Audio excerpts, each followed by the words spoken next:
Vasan TV ரசிகர்களுக்கு வணக்கம். இன்னைக்கும் நம்மளுடைய சினி பூத்துல சினிமா பத்தின பல விஷயங்களை தான் பார்க்க போறோம். எல்லாருக்குமே இந்த பாபநாசம் அப்படின்ற படத்தை பத்தி தெரியும். இந்த படம் திருஷ்யம் படத்துடைய ரீமேக் அப்படின்னு சொல்லுவாங்க.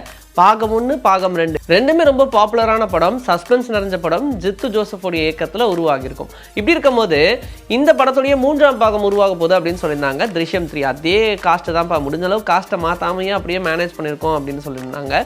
சரி, இப்போ இந்த படம் ஏப்ரல் 2ஆம் தேதி ரிலீஸ் அப்படின்னு சொல்லியிருந்த நிலையில படத்துடைய ஷூட் எல்லாம் முடிச்சு இப்போ போஸ்ட் ப்ரொடக்ஷன் வேலைகள் நடந்துட்டு இருக்கு.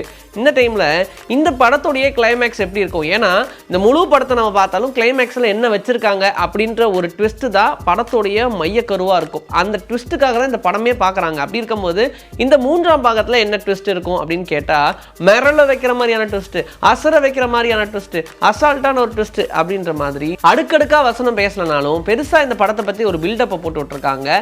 கீதா பிரபாகர் அப்படின்ற அந்த ரோல்ல நடிச்சிருந்தாங்க இல்லையா, 2 பங்களும் நம்ம பார்த்துருப்போம். இந்த ரோல்ல ஆயிஷா நடிச்சிருப்பாங்க. அவங்க தான் இப்போ இந்த படத்தை பத்தி சொல்லியிருக்காங்க. இந்த எண்டில் வர கிளைமேக்ஸ் யாருமே எதிர்பார்த்துருக்க மாட்டீங்க, அப்படி ஒரு ட்விஸ்ட்டை நாங்கள் உள்ள வச்சு தள்ளியிருக்கோங்க அப்படின்னு சொல்லி இந்த படத்துக்கு ஒரு ப்ரமோஷனே பண்ணி விட்டாங்க. என்னவோ இந்த திருஷ்யம் அப்படின்ற பேரை கேட்டாலே போய் பார்க்கணும்னு எல்லாருக்கும் தோணும். ஏன்னா அந்த அளவுக்கு ரொம்ப சட்டிலான வல்காரிட்டி இல்லாத ஒரு சஸ்பென்ஸ் நிறைந்த திரைப்படம். அதனாலேயே இந்த படத்தின் மேலே எல்லாருக்கும் ஒரு ஆர்வம் உண்டு. கம்மி பட்ஜெட்டில் எடுத்தாலும் படத்தை பெரிய லெவலில் மாஸ்டரிங் பண்ணுவாங்க. மார்க்கெட்டிங் பண்ணதுக்கு அப்புறமா பெரிய சேல் நடக்கும். இப்படி நிறைய விஷயங்கள் பண்ணிக்கிட்டே இருப்பாங்க. அண்ட் மாஸ்டர்ஸ் ஆஃப் ஒரு லோ பட்ஜெட் படம் அப்படின்னு கூட சொல்லலாம். எப்படிலாம் இருக்கும்போது இந்த திரைப்படத்துடைய ரிலீஸ்க்காக ரசிகர்கள் காத்துட்டு இருக்காங்க. பெரும்பாலும் நடிகர்கள்லாம் இப்போ பார்த்தீங்கன்னா அவங்க சம்பளமே வாங்குறதில்ல, வாங்காமே நடிக்கிறாங்க. என்ன சொல்றீங்க அப்படின்னு கேட்டால், சம்பளம் வாங்குறதில்ல, அதுக்கு பதிலாக ஷேர்ஸ் அப்படின்னு பேசுகிறாங்க. நம்மளோட படம் ஓடும் நமக்கு தெரியும், அப்புறம் என்ன ஷேராக பேசுகிற வேண்டியதானே, சம்பளத்தோட அதிகமாக வரும். இது ப்ரொடியூசர் பாயிண்ட் ஆஃப் வியூலேருந்து பார்த்தோம்னா ஒரு மாஸ் கமர்ஷியல் ஹீரோ வச்சு படம் பண்ணும்போது அவங்க சம்பளமாக 100 கோடி 150 கோடி கொடுத்தாங்க அப்படின்னா அந்த படம் ஓடலைன்னா அது ஒரு நஷ்ட கணக்கில் வந்துடும். ஆனால் இப்படி பர்சன்டேஜாக போகும்போது உங்களுக்கும் லாபம் எனக்கும் லாபம், பிரச்சனை இல்லை அப்படின்ற மாதிரி இருக்கும். சரி, இது நடிகர்களும் ஒத்துக்கிறாங்க இல்லையா, அதனால ப்ராப்ளம் இல்லாமல் ஓடிக்கிட்டு இருக்கு. அப்படிதான் இப்போ அல்லு அர்ஜுனை பற்றின ஒரு பேச்சு ஓடிட்டு இருக்கு. இவர் இப்போ சம்பளமே வாங்குறதுல ஒன்லி ஷேர்ஸ் தான் கேட்டு அடம் பிடிக்கிறாரு அப்படின்னு. ஈவன் புஷ்பா 2 படம், புஷ்பா படத்துக்கு அவர் சம்பளம் வாங்கினாரு. ஆனால் புஷ்பா 2 படம் பெரிய ஒரு எக்ஸ்பெக்டேஷன்லாம் இருக்கிறதுனால இந்த படத்தில் நடிக்கிறதுக்கு முன்னாடி ஒப்பந்தம் பண்ணும்போதே 27% எனக்கு கொடுத்துடணும் அப்படின்னு சொல்லிட்டாங்க. அதனால புஷ்பா 2 படம் 1000 கோடி ரூபாய் வசூல் அப்படின்னா கிட்டத்தட்ட 270 கோடி இப்போ அல்லு அர்ஜுனுடைய கைக்கு போயிடுச்சு. அது ஓகே தான். ஆனால் இதற்கு அடுத்தபடியாக என்ன நடக்க போகுது அப்படின்னு கேட்டால், அல்லு அர்ஜுன் அட்லி 2 பேருடைய கூட்டணியில் ஒரு பிரம்மாண்டமான படம் நடக்க போகுது இல்லையா. அந்த படத்துடைய ஷூட்டிங்கும் இப்போ எடுத்துகிட்டு இருக்காங்க. தீபிகா படுகோன் நடிக்கிறாங்க, ராஷ்மிகா மந்தனா நடிக்கிறாங்க. இப்படி சொல்லிக்கிட்டே போகலாம்.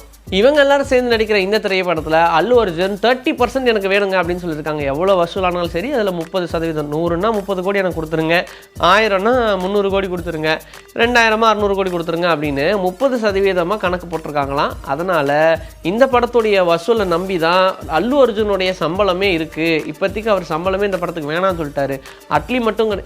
அல்லு அர்ஜுன் மட்டும் கிடையாது, அட்லியும் அதே மாதிரி தான். அவருமே சம்பளம் வேண்டாம், எனக்கும் பர்சன்டேஜ் அப்படின்ற மாதிரி பேசினாங்க போல. ஆனால் அவர் திடீர்னு மனசு மாதிரி அதிகமான சம்பளம் வாங்குற இயக்குநர்களுடைய பட்டியலில் நானும் வரணும் அப்படின்றதுக்காகவே அவர் அதிகமாக சம்பளம் வாங்கினதும் சொல்கிறாங்க. ஷேர்ஸும் கொஞ்சம் பேசியிருக்காங்களாம், ஆனால் அது வெளியே கசியல.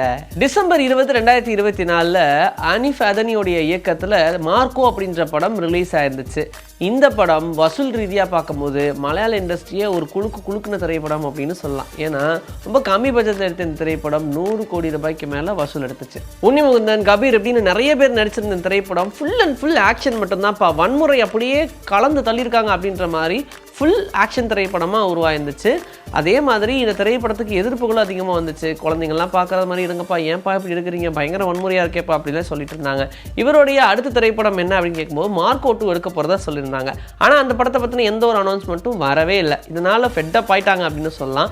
இப்போ அடுத்து என்ன தான் பிளான் பண்ணியிருக்கீங்க அப்படின்னு கேட்டால், இயக்குனர் இங்கேருந்து அப்படியே ஜம்ப் ஆகி தெலுங்கு இண்டஸ்ட்ரிக்கு போகிறாரு அப்படின்னு சொல்லிட்டாங்க.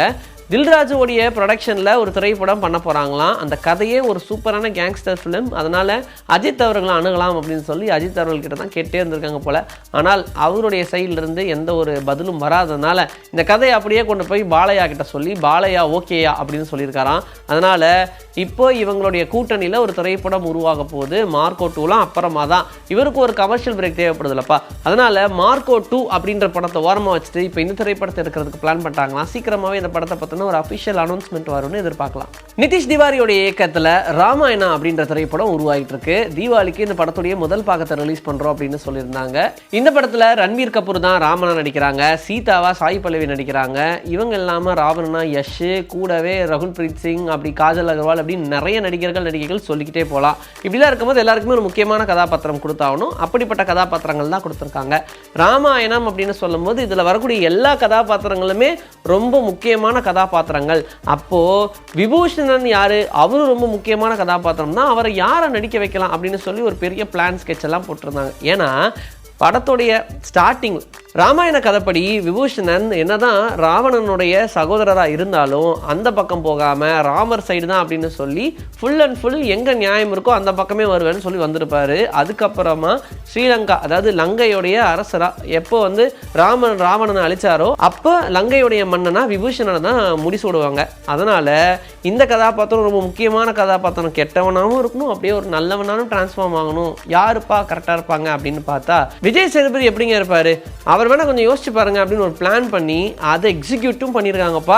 ஏன்னா இந்த படத்தில் விஜய் சேதுபதி இப்போ கமிட் ஆகிட்டாரு, ஷூட்டே ஆரம்பிக்க போகிறாங்க அப்படின்னு சொல்லிட்டாங்க. இவருடைய போர்ஷன்ஸ்லாம் ஆல்ரெடி இந்த படத்துடைய ஷூட்டுக்கு பயங்கர வேகமாக நடந்துகிட்டு இருக்கிற நிலையில் இந்த கதாபாத்திரத்துக்கு விஜய் சேதுபதி கரெக்டாக இருப்பாருன்னு அப்படியே தூக்கி உள்ளே போட்டு இப்போ விபூஷணனா விஜய் சேதுபதி இதெல்லாம் நடிச்சுக்கிட்டு இருக்காரு அப்படின்னு சொல்லிட்டாங்க. இந்த கதாபாத்திரத்துக்கு இவர் விட்டால் வேறு யாருங்க இருக்கா, அப்படி கெட்டவனாகவும் இருப்பார், அப்படி நல்லவனாகவும் இருப்பார், இவர் தாங்க சரியான ஆள் அப்படின்னு சொல்லி அப்படியே தூக்கி இந்த கதாபாத்திரத்தில் போட்டிருக்காங்களாம். அதுக்கேற்ற மாதிரி இந்த படம் இன்னும் மெருகேறி இருக்குது அப்படின்ற மாதிரி தான் சொல்கிறாங்க. இன்றைக்கி நம்மளுடைய சினி பூத்தில் சினிமா பற்றின பல விஷயங்கள் பார்த்தாச்சு. இதே மாதிரி அடுத்த எபிசோடுக்கு ரெடியாக இருங்க. உங்களை நான் வந்து சந்திக்கிறேன். This is bye from Vijay Sri. Take care.